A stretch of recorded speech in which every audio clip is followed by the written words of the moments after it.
Most people drift through life, not knowing their environment, and influence is quietly destroying them.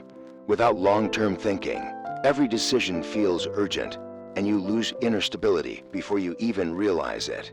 But if you master philosophy and practice, you stop reacting, start steering, and finally build a life you're proud of. This isn't theory, it's a Stoic compass. And once you see it, you'll never drift the same way again. Stay with me, because in the next few minutes, you'll uncover how to reclaim control and build strength that lasts. Chapter 1, Long-Term Thinking, a Stoic compass for modern life. Have you ever felt like you're steering your life, or just drifting with the tide? Day after day, you're busy, meetings, deadlines, endless decisions. But deep down, have you ever wondered, where's all of this actually going? Picture yourself in a small boat, out in the middle of the ocean. The waves crash, the wind howls, and you have no map. Just your hands on the oars, just your instincts. If you don't set a course, you drift. You go wherever the current takes you. That's life, without long-term thinking. The Stoics understood this. Marcus Aurelius once wrote, "Do not waste what remains of your life in speculating about others. Steer every thought toward your purpose." He wasn't talking about 5-year business plans. He wasn't talking about vision boards taped to a wall. He was talking about a Stoic compass, a compass inside you, one that doesn't just spin toward what's urgent, but points toward who you want to become. Let me tell you about James. James was a tech manager in San Francisco, high income, fast-track career. On paper, he had everything, but every morning he woke up, it felt like he was renting a life that didn't belong to him. Why? Because everything he chased was urgent, but not meaningful. Until one day, James asked a different question. If I keep going this way, where does it lead? That question became his compass. He didn't quit recklessly. He left intentionally. Now, he lives modestly, writes to help others. And for the first time in years, he feels anchored. That's the quiet gift of long-term thinking. It helps you live forward, not just fast. It helps you say no to what is loud, in favor of what is lasting. But let's be honest, thinking long-term isn't easy, especially when life feels heavy, when bills pile up, when your to-do list never ends, when you just want relief right now. Your brain craves quick dopamine hits, likes, check marks, quick wins. But the Stoic mind resists that pull. It doesn't just grow branches, it builds roots, and roots aren't visible. But without them, the tree falls at the first storm.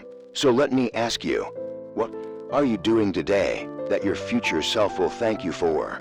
Not what looks impressive, not what makes others clap, but what truly aligns with the person you want to be. Long-term thinking isn't a spreadsheet. It's a question you wake up with every morning. What's worth struggling for? What's worth being patient about? What's worth saying no to, even if it costs me approval right now? When you think this way, something shifts. You stop reacting blindly. You start responding wisely. You stop chasing someone else's timeline. You start building your own. Yes, it might be slower, it might be quieter, but it's yours, and it's strong. Long-term thinking doesn't mean waiting forever. It means choosing wisely. It means turning action into investment. Every no today becomes a deeper yes tomorrow. So if you feel stuck, or tired, or lost, maybe you don't need a breakthrough. Maybe you just need a compass. Pause, breathe, lift your eyes, and ask yourself, what kind of life would I be proud to build, even if it takes time? Place your hand on the wheel, hold your course, and begin.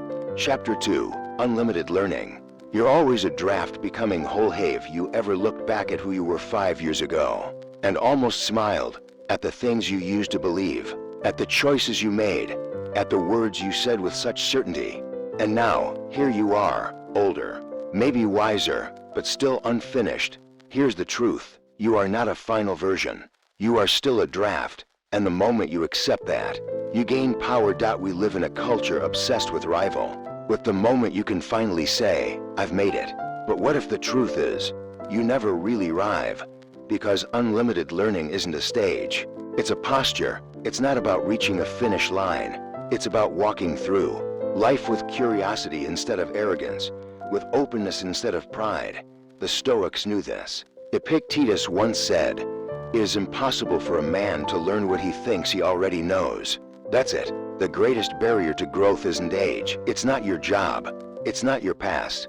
It's the illusion that you already know enough. Think of a glass of water. If it's full, nothing new fits. But if it's half full, open, willing, it can be filled again and again. That's what a learning mind looks like. Let me tell you about Claire. Claire was a retired nurse I met at a retreat. She was in her late 60s, gentle, kind, and she told me she was learning Japanese. Why? I asked, curious. She smiled, because I've always wanted to, and I figured, I'm still alive. Why not? Those words hit me like lightning. I'm still alive. Why not? No deadline, no exam, just pure curiosity.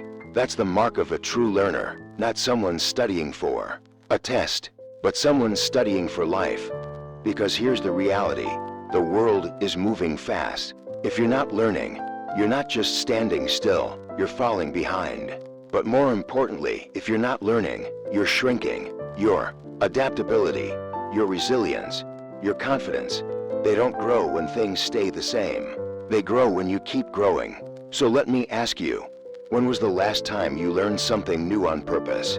Not because your job forced you, not because school demanded it, but because your soul whispered, I want to become more. It could be simple, reading a book you normally wouldn't pick, listening, really listening, to someone you disagree with, learning to cook a dish you've never tried, journaling, not for likes, but for clarity. Each of these is an act of becoming. And here's the paradox. The more you learn, the more you realize how much you don't know. That's not weakness, that's wisdom. It's why the wisest often sound the most humble.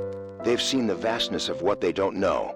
Meanwhile, those who know the least often sound the most certain. So if you feel unsure, don't panic. That's not a sign you're behind. That's a sign you're waking up. Some people say, I'm too old to learn. But neuroscience proves your brain stays adaptable for decades. Others say, I don't have time. But then they scroll for hours. What if you traded 10 minutes of distraction for 10 minutes of growth? Because unlimited learning isn't about hoarding facts. It's about asking better questions. It's about sitting in discomfort until it becomes clarity. The Stoics taught, you ask this, it's okay not to know. It's not okay to stop seeking. We're not here to gather all the answers. We're here to live better questions. So let me leave you with an image.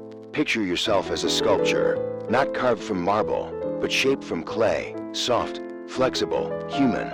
Every new idea, every brave attempt, every honest question, they're the hands shaping you. You don't need to be finished.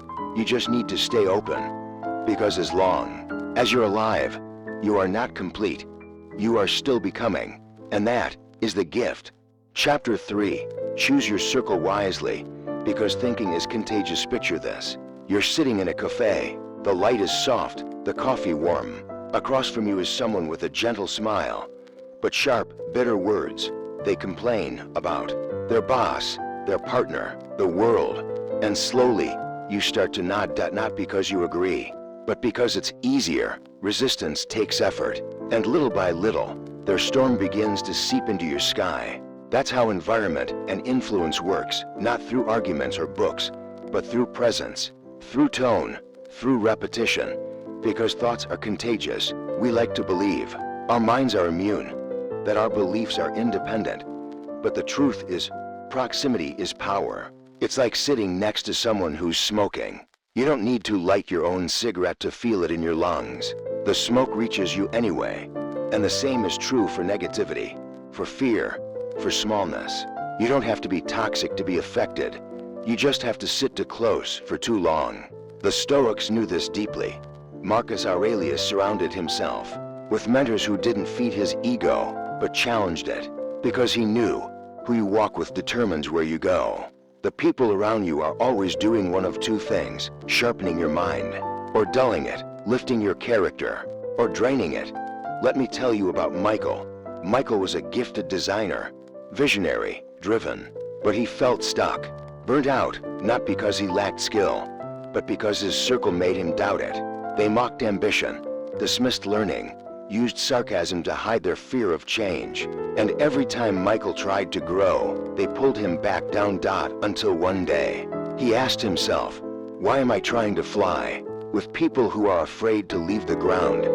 He didn't cut them off with anger. He stepped away with clarity. And in that space, a new circle appeared. People who spoke about ideas, not complaints, who challenged him without shrinking. And that changed everything. So let me ask you, who do you spend the most time with? And after a conversation with them, do you feel lighter or heavier, encouraged or dismissed? Do they water your growth or quietly label it too much? Here's a truth that's hard to face. You don't just choose your friends, you choose their influence. And over time, that influence becomes you. Psychologists call it emotional contagion. Research shows emotions spread like wildfire through social circles. If someone close to you is chronically negative, your risk of anxiety and pessimism increases, even if you're naturally optimistic. That's not judgment, that's hygiene. We wash our hands to avoid disease, but how often do we wash our minds from the voices we absorb daily? The Stoics called this the inner citadel, the fortress of your mind. Epictetus wrote, keep company only with those who uplift you, whose presence calls forth your best. So ask yourself now, who calls forth your best and who keeps you small without even knowing it? Sometimes, it's not the loud critic, it's the soft voice saying be realistic every time you dream. And if you let that voice guide you too long, you'll trade your wings for chains. You don't have to exile them with hate, but you do need boundaries with love. Because without boundaries, you lose direction, and people who drift rarely arrive anywhere worth going. Remember this, you become like the 5 people you spend the most time with. That's not just a cliche, that's neuroscience. Your brain mirrors the habits, energy, and beliefs of those closest to you. So choose wisely. Walk with the curious, laugh with the kind, build with the brave, dine with the honest, because your circle isn't just social, it's spiritual. You don't rise alone. You rise with those who rise with you. And sometimes, the bravest thing you can do is outgrow the people who once helped you survive, so you can finally become the person who's ready to truly live. Chapter 4, Steadiness is a form of freedom. Why true freedom begins with inner stability. What if I told you, freedom isn't doing whatever you want, whenever you want. Real freedom is the ability to remain steady, to not be carried away by every mood, every opinion, every storm that blows through your mind. Picture a river, wild, fast, unpredictable. That river, it's your emotions. Rushing when you're stressed, boiling when you're angry, crashing when you're confused. Now picture a rock inside that river, still, solid, unshaken. That's you when you choose inner stability.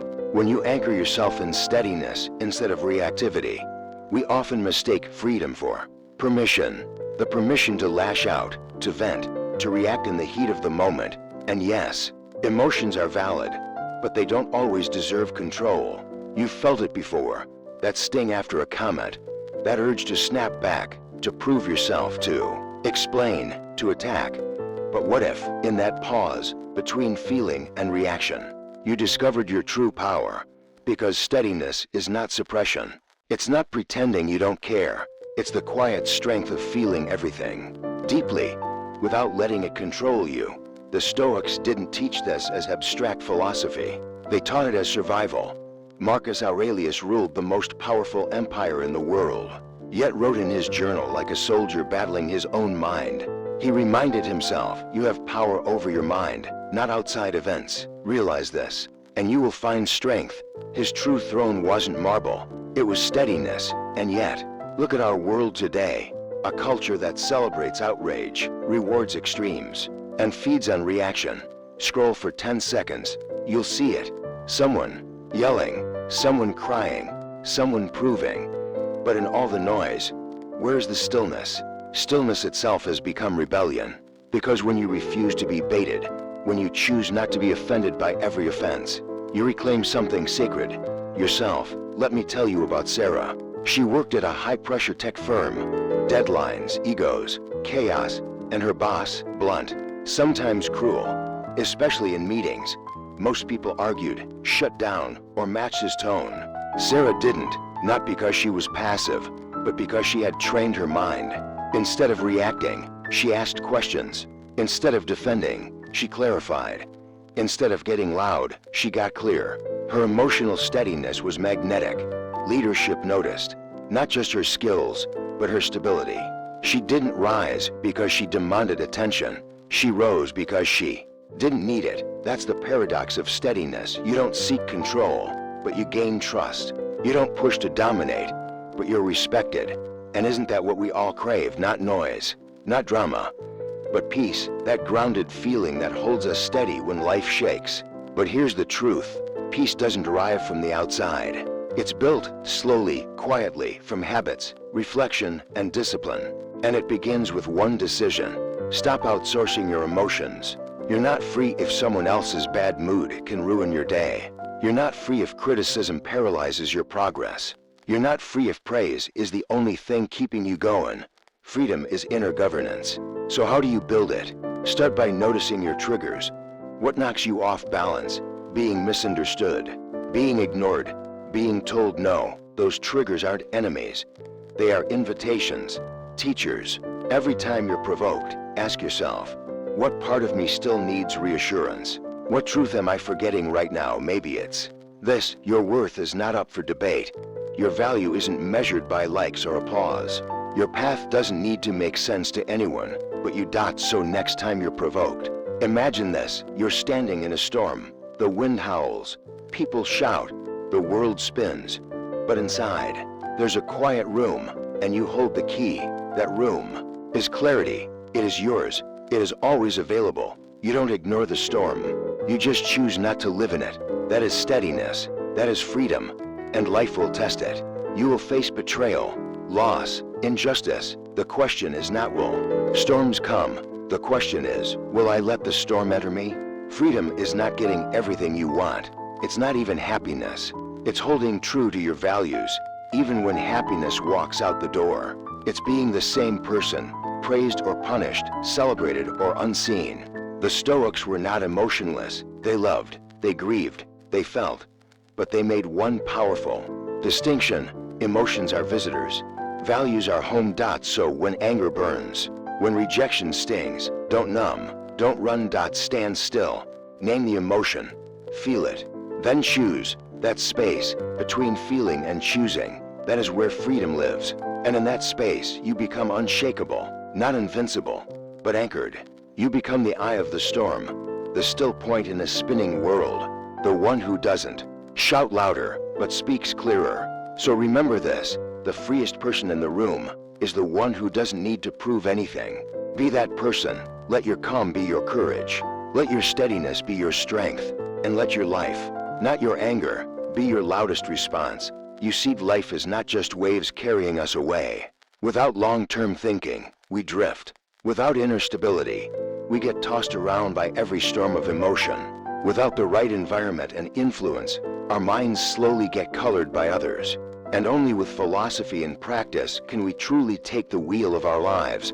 The Stoics reminded us, you have power over your mind, not outside events. Realize this, and you will find strength. Marcus Aurelius. So pause and ask yourself, what seeds are you planting today?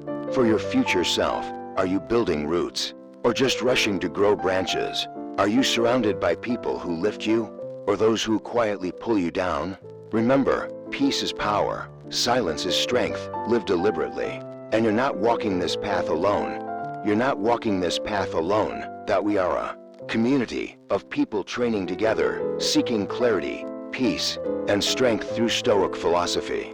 If you want to keep walking this journey, subscribe now. Join us, so every day, you'll have a reminder, a compass, to keep you steady in the storms of life. Because life isn't just about surviving. It's about living with intention. About becoming, step by step, the person you were meant to be.